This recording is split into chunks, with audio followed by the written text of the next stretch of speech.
ঝিনাইদহে নির্বাচনী জনসভায় বক্তব্য রাখছেন জামায়াত আমির ডাক্তার শফিকুর রহমান। সরাসরি যাচ্ছে সেখানে।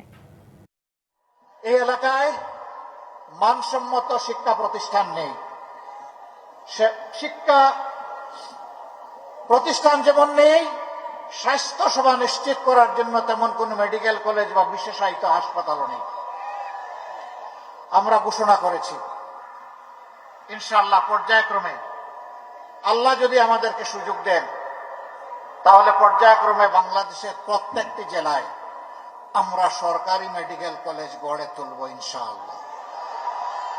শুধু মেডিকেল কলেজ গড়ে তুলে দূরে থেকে চেয়ে চেয়ে বসে থাকব না, সবগুলা মেডিকেল কলেজকে উন্নত প্রযুক্তি সমৃদ্ধ করে দক্ষ জনবল দিয়ে এমনভাবে পরিচালিত করা হবে যাতে সংশ্লিষ্ট এলাকার জনগণ স্বস্তির সাথে তাদের স্বাস্থ্য সেবার অধিকার সানন্দে স্বেচ্ছায় এখানে এসে তারা ভোগ করতে পারেন। আমরা মাঝে মাঝে দেখি চিকিৎসকরা অনেক সময় মফস্বল জেলাগুলার মেডিকেল কলেজে আসতে চান না। তার তিনটা কারণ। নাম্বার ওয়ান, তাদের সন্তানদেরকে লেখাপড়া করানোর জন্য মানসম্মত শিক্ষা প্রতিষ্ঠান থাকে না। নাম্বার টু, নিজেদেরও স্বাস্থ্য সেবা নেওয়ার মতো পর্যাপ্ত ব্যবস্থা থাকে না। নাম্বার থ্রি, এইখানে তাদের সন্তানদের পরিবারের সদস্যদের কর্মসংস্থানের কোনো ব্যবস্থা থাকে না। আমরা ঘোষণা করেছি ইনশাআল্লাহ আমরা কর্মবান্ধব পরিবেশ সারা বাংলাদেশে গড়ে তুলব।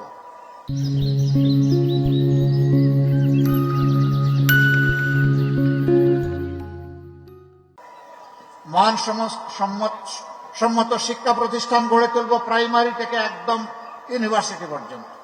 18 কোটি মানুষের দেশ। এই দেশে শিক্ষা ব্যবস্থাকে ঠিক না করা পর্যন্ত জাতিকে ঠিক করা সম্ভব নয়। একটি বেটার এডুকেশন ছাড়া একটা বেটার নেশন আমরা গড়তে পারবো না। এই জন্য শিক্ষায় অবশ্যই আমরা গুরুত্ব দেব। তখন ওই চিকিৎসক বন্ধুটি আর নিজেকে নিয়ে বিপদে পড়বেন না।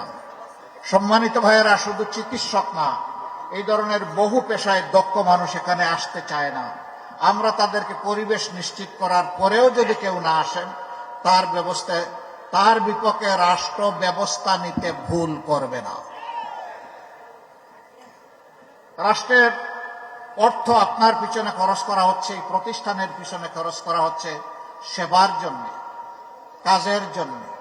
অন্য জায়গায় বসে থেকে এখান থেকে টাকা নেওয়ার জন্য নয়।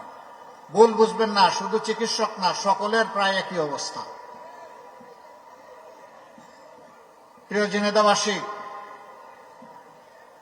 এই জেলার যোগাযোগ ব্যবস্থা আলহামদুলিল্লাহ যতটুকু আছে, কিন্তু আরো বহু করার প্রয়োজন রয়েছে। এখান থেকে যদি পাশের জেলা যশোরে যেতে চান, কোন রোগী নিয়ে হয়তো সেখানে আপনি মুভ করতে চান, সেখানে একটা মেডিকেল কলেজ আছে, আরো উন্নত কিছু চিকিৎসা প্রতিষ্ঠান আছে, স্বাস্থ্য সেবা প্রতিষ্ঠান আছে।